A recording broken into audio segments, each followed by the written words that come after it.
बिस्मिल्लाहिर्रहमानिर्रहीम। अस्सलाम वालेकुम नाजरीन, आप यूट्यूब चैनल देख रहे हैं, मैं इमरान खान। नाजरीन, सबसे पहले इंडिया में आपको ले जाते हैं क्योंकि पाकिस्तान में बहुत सारे हमारे दानिश्वर, बहुत सारे टाउट्स, बहुत सारे पाकिस्तान में मीडिया के लोग जो हैं वो दुबले हुए जा रहे हैं कि जनाब काकरोच जनता पार्टी के साथ ये हो रहा है, वो हो रहा है। वैसे तो काकरोच इकट्ठे होकर पड़ गए नरेंद्र मोदी को। मोदी के लिए हालात उतने आसान तो नहीं है जितने नॉर्मली इंडिया में नरेंद्र मोदी के लिए चले आ रहे हैं गुज़िश्ता कई सालों से। और लगातार नरेंद्र मोदी, बहुत सारी टर्म हो गई हैं वो इक़्तिदार में हैं और उन्हें चैलेंज करता हुआ कोई दिखाई भी नहीं दे रहा। मोदी ने हिंदुत्व को इस्तेमाल किया, वहाँ पे जो एक तंग नज़र किस्म के तबकात हैं उन सबको इस्तेमाल किया और एक नफरत की सियासत भी की है भारत में। दूसरा, मोदी ने अपनी पॉलिसियों के ज़रिए से निज़ाम के ऊपर काफ़ी हद तक कंट्रोल किया इंडिया में। तो अब ये नौजवान खड़े हुए हैं तो सबको लग रहा है कि शायद ये नौजवान भारत को नरेंद्र मोदी से या उसके बनाए हुए सिस्टम से निजात दिला पाए। मैं आपको एक खबर दिखाता हूं। ये जो लोग दुबले हुए जा रहे हैं ना कि काकरोच जनता पार्टी के साथ ये हो रहा है, नरेंद्र मोदी नौजवानों के साथ ये कर रहा है, वो कर रहा है, मैं एक छोटी सी एग्जांपल उनके सामने रखता हूं। ये खबर आई मरी से। वहां पे इंसाफ स्टूडेंट फेडरेशन है, ISF, और रावलपिंडी मरी रोड पे एक रैली उन्होंने निकाली नौजवानों ने। उसके बाद ज़िले सदर जो है जैन सत्ती, उनके घर के ऊपर छापा मारा गया और बेगुनाह 2 छोटे भाइयों को अगवा कर लिया गया और 5 दिन तक जबरी तौर पे उनको गायब रखा गया और अब उन्हें शनाख्त परेड पर अटक जेल भेज दिया गया है। अब ये पुरअमन रैली निकाली रावलपिंडी में मरी रोड पे। देखिए, आप दूसरों के लिए चाहते हैं कि इंडिया में पूरी जमहूरियत होनी चाहिए, आप ये चाहते हैं। हालांकि वो आपकी रिस्पॉन्सिबिलिटी नहीं है, वो इंडियंस की है। आप ये चाहते हैं कि इंडिया में बेहतरीन जमहूरियत होनी चाहिए, पुलिस वाले डंडा भी ना मारे नौजवानों को, आप ये चाहते हैं। बड़ी अच्छी बात है, ये चाहना चाहिए आपको। लेकिन पाकिस्तान में गोलियां चलाएं, जबरी तौर पे लापता करें, लोगों को उठा के अगवा करके ले जाएं, 5-5 दिन के बाद उन्हें शनाख्त परेड में डाल दें, तो ये आपके लिए नॉर्मल है, ठीक है। 100-150 बंदे का सर खोल दें, आप कहते हैं खुशी के साथ जनाब सर खोल दिए। यानी पाकिस्तान में जितना मर्जी जुल्म और बर्बरियत हो जाए, आप उसका जवाब घड़ के आ जाते हैं सामने। लेकिन इंडिया के अंदर आप कहते हैं जनाब बिल्कुल हर चीज एक्यूरेट रहनी चाहिए। आप पाकिस्तान के वफादार हैं या इंडिया के वफादार हैं? हर वो आदमी जो चाहता है कि इंडिया तरक्की करे और इंडिया के नौजवान आगे बढ़े, वो बुरा नहीं चाहता। लेकिन क्या वो पाकिस्तान में भी चाहता है कि पाकिस्तान तरक्की करे और पाकिस्तान के नौजवान आगे बढ़े? आपको इंडियन नौजवानों की तालीम का तो बड़ा फिक्र है कि वहां के नौजवानों की तालीम के हवाले से उनके एतराजात हैं। पाकिस्तानी नौजवानों के हवाले से आपको कोई एतराज नहीं है। पाकिस्तान में नौजवान एहतजाज करने निकले तो आप कहते हैं जनाब पकड़ो, अंदर डाल दो, जबरी तौर पे लापता कर दो, इनके घर तोड़ दो, इनके माँ बाप को नौकरियों से निकाल दो और इनको कॉलेजों से निकाल दो, इनके दाखिले भी नहीं होने चाहिए फिर कहीं पे, इनको रेड मार्क कर दो। तो ये आप ऐसा नहीं कर सकते। देखें ना, पाकिस्तान के नौजवानों से आपकी वफादारी होनी चाहिए, पाकिस्तानी नौजवानों से आपकी ज्यादा मोहब्बत होनी चाहिए और उनके लिए आपको ज्यादा आवाज उठानी चाहिए। लेकिन यहां पे दो राय है, जब भी कभी नौजवान निकलते हैं उनके साथ जो किया जाता है पाकिस्तान में, और फिर मीडिया उसके ऊपर जो किरदार अदा करता है वो तो गोदी मीडिया भी नहीं कर रहा। यानी इंडिया का अगर मीडिया जो है वो गोदी मीडिया है तो पाकिस्तान का मीडिया भी उससे कम नहीं है। वो कभी भी ऐसी खबर नहीं देते जहां पे इंसाफ की बात हो रही हो, जहां पे बात रूल ऑफ लॉ की हो रही हो, आजादी इज़हार राय की हो रही हो, नौजवानों के हुकूक की बात हो रही हो, मैंडेट की बात हो रही हो। कभी भी पाकिस्तानी मीडिया इन चीजों में नहीं पड़ता। वो वही करता है जो पाकिस्तान की मिलिट्री एस्टेब्लिशमेंट उन्हें कहती है। नरेंद्र मोदी को बहरहाल काकरोच रल मिल के पड़ गए। देखिए, इसमें एक बात आपको माननी पड़ेगी कि जितनी भी खामियां हो, भारत में जमहूरियत पाकिस्तान से बेहतर है, यह आपको अंदाजा हो जाएगा। नरेंद्र मोदी का जो स्टेटमेंट है उससे, उन्होंने अंग्रेजी में और हिंदी में दोनों जबानों में उन्होंने लिखा, मैंने आपके लिए उर्दू में ट्रांसलेट किया। उन्होंने कहा जी हमारे लिए नौजवानों की फलाह बहबूद और मुस्तकबिल से बढ़कर कुछ भी नहीं है, यानी इससे अहम कुछ नहीं है। और फिर उन्होंने कहा कि हमने पर्चा लीक के वाकयात में मुलव्विस, यानी वहां पे जो इम्तिहानी पर्चा है ना वो लीक हो गया था जिसपे नौजवान गुस्से में आए, जहां से मामला ट्रिगर किया है।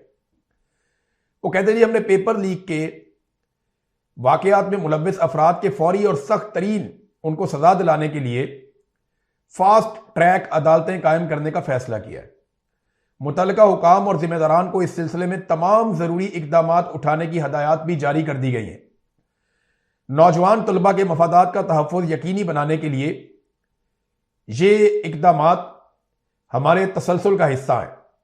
वो तमाम अनासिर जो हमारे नौजवानों के मुस्तकबिल को नुकसान पहुंचाने की कोशिश करेंगे, उन्हें हरगिज नहीं बख्शा जाएगा।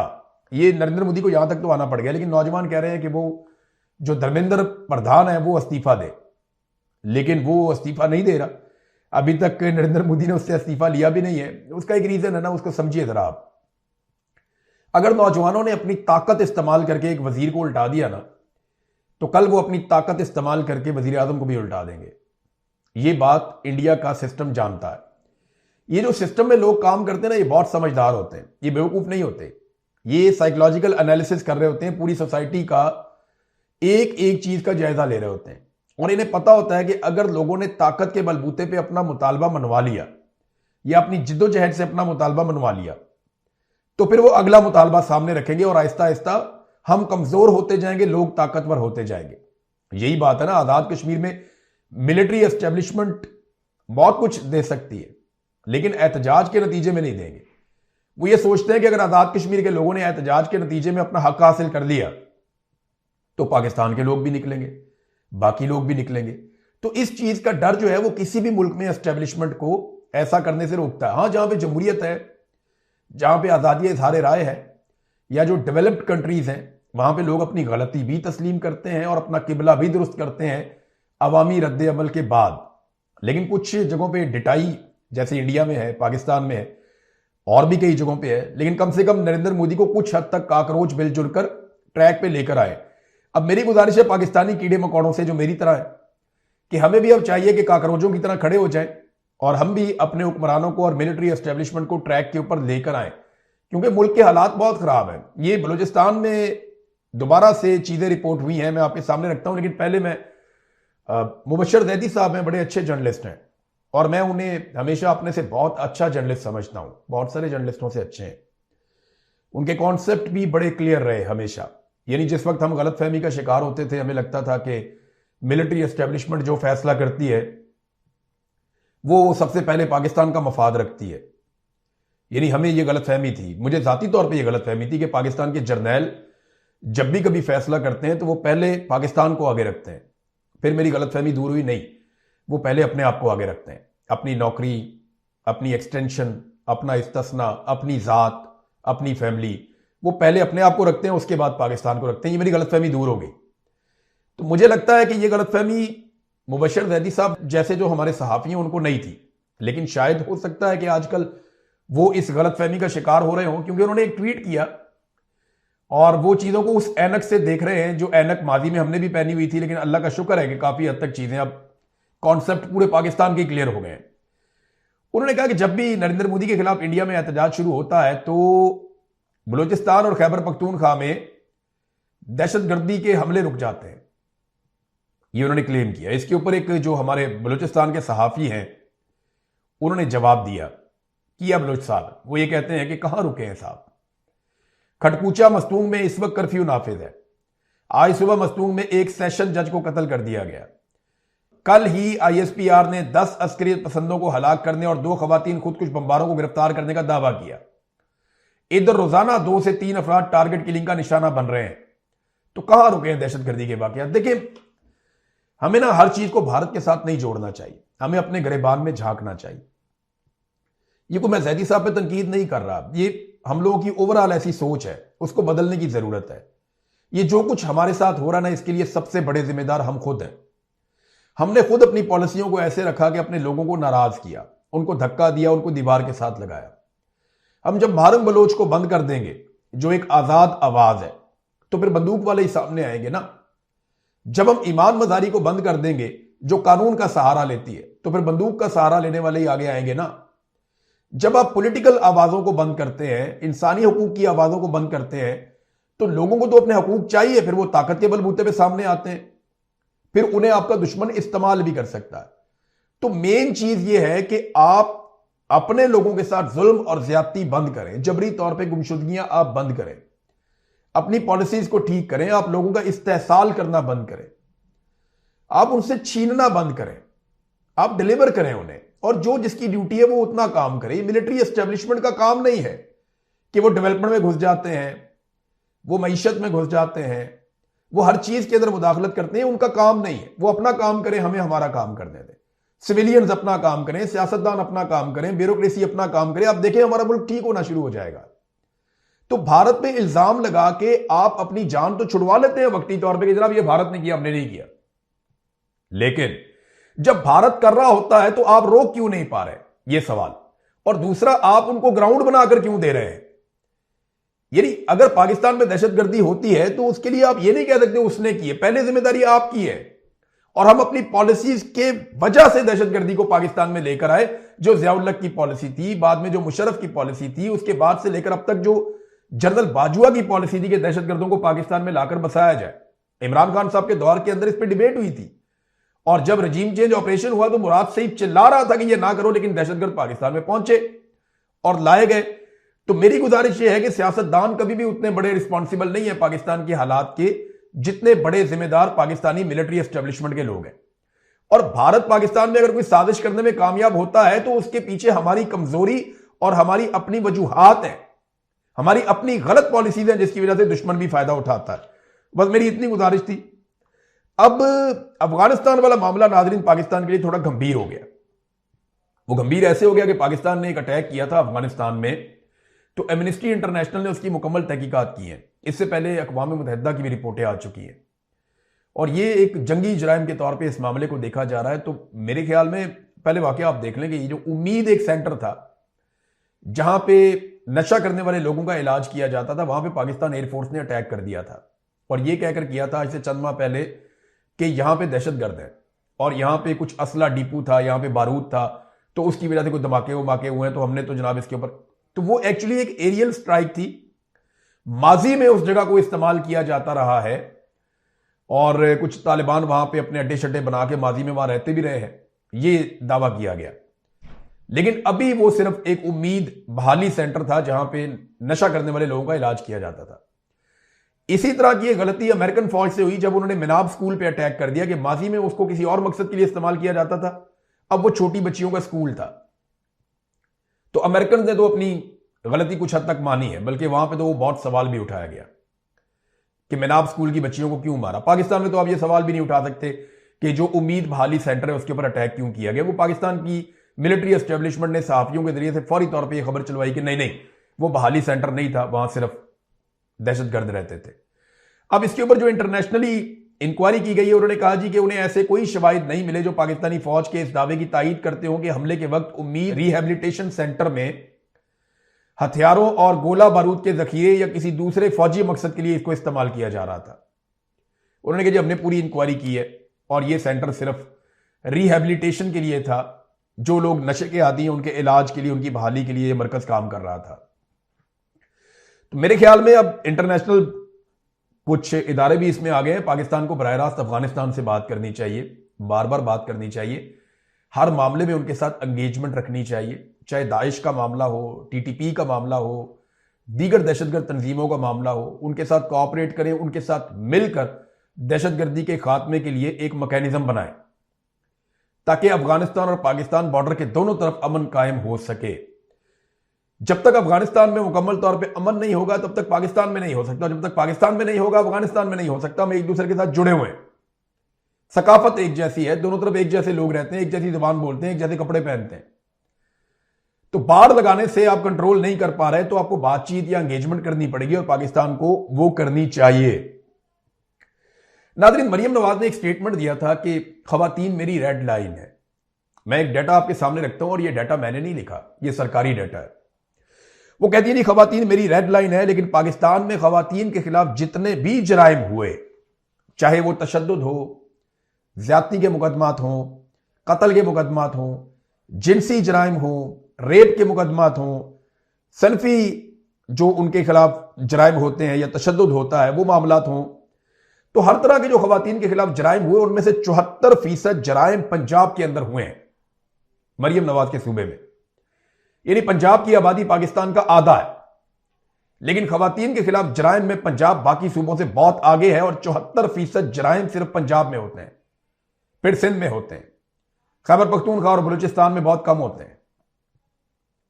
अब आप यहां से अंदाजा करें कि जो टॉप 10 शहर हैं, यानी टॉप 7 शहर जो हैं खवातीन के खिलाफ जो तशद्दुद, जराइम, रेप और इन चीजों में मुलव्विस हैं, वो 7 के 7 पंजाब के हैं।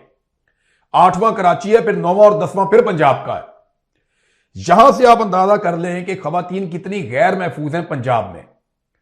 कराची जैसा शहर जिसकी आबादी लाहौर से दुगनी है, कराची की इतनी बड़ी आबादी है कि नॉर्मली बहुत सारे मुल्क ऐसे हैं दुनिया में जिनकी आबादी कराची से कम है। इतनी बड़ी आबादी वाला शहर भी 8वें नंबर पे है और पंजाब के 7 शहर कराची से ज्यादा खवातीन के खिलाफ जराइम में आगे हैं। और मरियम नवाज कहती है कि खवातीन मेरी रेड लाइन है। अब ये डाटा आप देख लें, ये आपके सामने है कि खवातीन के साथ क्या किया जा रहा है। हत्ता कि जेल के अंदर जो खवातीन है उनके साथ बड़ी ज्यादती हो रही है। मैं आपके सामने एक ऐसा फैक्ट रखने वाला हूं जिसके ऊपर मेरी गुजारिश ये है महकमा जेल खाना जात से, पंजाब में जो आईजी जेल खाना जात हैं वो और जो होम सेक्रेटरी है वो, इन दोनों की रिस्पॉन्सिबिलिटी है कि वो इस मामले की इंक्वायरी करें और इंक्वायरी करके इंसाफ करें। मैं कोई ये नहीं चाहता कि, यानी मेरे पास जेल के अंदर से खबर आई है, ये कोट लखपत जेल के अंदर से मैं आपको खबर दे रहा हूं। जो जेल का अमला है उनमें से एक खातून ने मुझे जो खबर दी वो मैं आपके सामने रख देता हूं। ये नाजिया ख्वाजा नामी एक खातून है, एक औरत है जो जेल के अंदर बंद है और इसको स्पेशल जगह पे रखा गया है। ऐसी जगह पे रखा गया है जहां पे खवातीन कैदियों को ज्यादा देर तक नहीं रखा जाता, लेकिन इसको स्पेशल स्टेटस जेल के अंदर दिया गया है। ये नाजिया ख्वाजा नामी जो खातून है ये दावा करती है कि अनमोल पिंकी के साथ भी इसके ताल्लुकात हैं और जेल में इसको बहुत प्रोटोकॉल दिया जाता है। जेल का अमला भी परेशान है कि इसको इतना प्रोटोकॉल क्यों मिलता है। और ये वहां जेल में सबको कहती फिरती है कि जनाब मेरे तो ताल्लुकात ऊपर तक हैं, तो जो मैं पैसा खर्च करती हूं वो तो आईजी तक जाता है और जेलर तक जाता है और हर जगह पे जाता है। ये जेल में चौड़ी होकर फिरती है ये औरत। नाम है इसका नादिया ख्वाजा। इसकी 3 बेटियां भी मुबैना तौर पे इसके साथ जेल के अंदर बंद हैं, यह भी दावा किया गया और यह भी बताया गया कि ये जेल के अंदर मिनरल वाटर की जो बोतलें हैं उनके अंदर शराब भी सप्लाई करती। इसको जेल में सिगरेट, वेप और नशा और हर तरह की चीजें लाने की इजाजत है और यह बाकायदा मनशियात का कारोबार करती है और इसने पूरी जेल का माहौल खराब किया हुआ है। वहां पे खवातीन जो है उनको हर चीज सप्लाई की जाती है और जराइम पेशा खवातीन के अंदर पाकिस्तान तहरीक इंसाफ की खवातीन को जानबूझकर मिक्स करके रखा जा रहा है। मैंने उनसे पूछा जी आपके जेल का कोई तरीकाकार नहीं है, कोई ऐसा मैनुअल नहीं है कि ये सियासी कैदी हैं इनको अलग रखें, ये आदि मुजरिम कैदी हैं इनको अलग रखें, ये मनशियात वाले हैं इनको इधर रखें। उन्होंने कहा जी सारा कुछ ही होता है, लेकिन इस वक्त पाकिस्तान तहरीक इंसाफ की खवातीन को तंग करने के लिए जानबूझ के उन्हें ऐसी औरतों में बंद किया जाता है जो हार्ड कोर क्रिमिनल्स हैं। वो आपस में भी लड़ती झगड़ती रहती हैं और इनको भी इरिटेट करती रहती हैं और वो नशा करती हैं, जिसकी वजह से ये घरेलू खवातीन है। उनका सिर्फ एक जुर्म है ना कि उनका एक मौक़िफ़ है, वो पॉलिटिकल खवातीन है, मुजरिम तो नहीं है ना, कोई जराइम पेशा तो नहीं है, तो उनको बंद किया जाता है उनके साथ और ये बड़ी ज्यादती है। तो मुझे वो जो सोर्स है उन्होंने कहा कि जी आप ये खबर जरूर दें, हमें उम्मीद है कि आप ये खबर देंगे तो इसकी इंक्वायरी होगी कि ये खातून और इनकी जो बेटियां हैं इन्होंने ये जो ड्रग का सिलसिला शुरू किया हुआ है जेल के अंदर और जिस आराम से वो एक सेल के अंदर रह रही हैं, जिस तरह वो अपना टाइम गुजार रही हैं, ये बहुत बड़ी ज्यादती है और सियासी कैदियों को इनके जरिए से परेशान किया जाता है, ऐसी औरतों के जरिए से। बहरहाल ये मैंने मामला आपके सामने रख दिया। अब देखते हैं कि इसके ऊपर क्या इंक्वायरी होती है। अगर तो इसमें इंसाफ होगा तो वो भी मैं आपको बता दूंगा, मेरा सोर्स मुझे बता देगा। एक और अजीब चीज नाज़रीन मैं आपको बताता हूं, जजों को अब पाकिस्तान में अवार्ड दिए जाएंगे। अदालतों ने फैसला कर लिया, इस्लामाबाद में तो उन्होंने 6 बंदे अपॉइंट भी कर दिए, 6 जज। इनमें वो जजेस भी हैं जिन्होंने इमरान खान के खिलाफ फैसले दिए। देखिए जजों को तो अल्लाह रब्बुल इज्जत ही नवाज सकता है ना, उनका काम तो इंसाफ करना है। ये जजेस को बिल्कुल बाकी ब्यूरोक्रेसी की तरह डील करना शुरू हो गए कि इनको इनाम भी दिए जाएंगे, अवार्ड भी दिए जाएंगे, रिवॉर्ड भी दिए जाएंगे। यानी जो जज हुकूमत के लिए जितना डिलीवर करेगा, जितना ज्यादा बाकियों को खुश रखेगा, जितना ज्यादा सीनियर्स को खुश रखेगा, उतने ज्यादा उसके ऊपर इनाम और इकराम की बारिशें होती चली जाएंगी।